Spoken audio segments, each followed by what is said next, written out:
ஆடிப்பெருக்கை முன்னிட்டு மதுரையில் வைகை நதிக்கு ஆரத்தி எடுக்கும் விழா நடைபெற்றது. விழாவில் star friends trust chairman star Guru உள்ளிட்ட முக்கிய பிரமுகர்கள் பலரும் கலந்து கொண்டனர். மதுரையில் வைகை நதி மக்கள் இயக்கம் சார்பில் வைகை நதிக்கு ஆரத்தி எடுக்கும் விழா கோலாகலமாக நடைபெற்றது. ஆடிப்பெருக்கை முன்னிட்டு கள்ளழகர் வைகை ஆற்றில் இறங்கும் புனிதமான இடத்தில் வேத விற்பன்னர்கள் மந்திரம் முழங்க பொதுமக்கள் மத்தியில் ஆரத்தி எடுக்கப்பட்டது.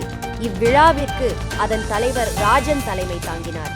இவ்விழாவில் சிறப்பு அழைப்பாளர்களாக நட்சத்திர நண்பர்கள் அறக்கட்டளை நிறுவனர் ஸ்டார் குரு, பேராசிரியர் கதலி நரசிங்க பெருமாள், சமூக சேவகர் இல அமுதன், மதுரை செய்தியாளர்கள் சங்க தலைவர் கதிரவன், தொழிலதிபர்கள் ராஜகுமார், பாலமுருகன் உள்ளிட்ட முக்கிய பிரமுகர்கள் பலரும் கலந்து கொண்டனர்.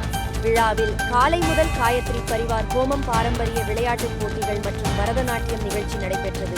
பின்னர் அன்று மாலை சிவாச்சாரியார்கள் புராண வரலாறுகளை எடுத்துக் கூறி மந்திரங்கள் முழங்க ஆரத்தி எடுக்கப்பட்டது. பின்னர் வைகை நதியை காக்கும் விதமாக குப்பைகளை மற்றும் கழிவுகளையும் வைகை நதியில் கொட்ட மாட்டோம் என பொதுமக்கள் உறுதிமொழிகளை எடுத்துக் கொண்டனர். கலாம் நியூஸ் செய்திகளுக்காக மதுரை மாவட்ட செய்தியாளர் கனகராஜ். மண்வளம் காப்போம், மலைவளம் காப்போம், நீர்வளம் காக்க உறுதி ஏற்போம்.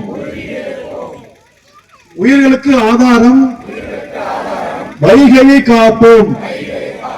வைகை ஆற்றை அசுத்தம் செய்வதை ஒருபோதும் அனுமதியோம்.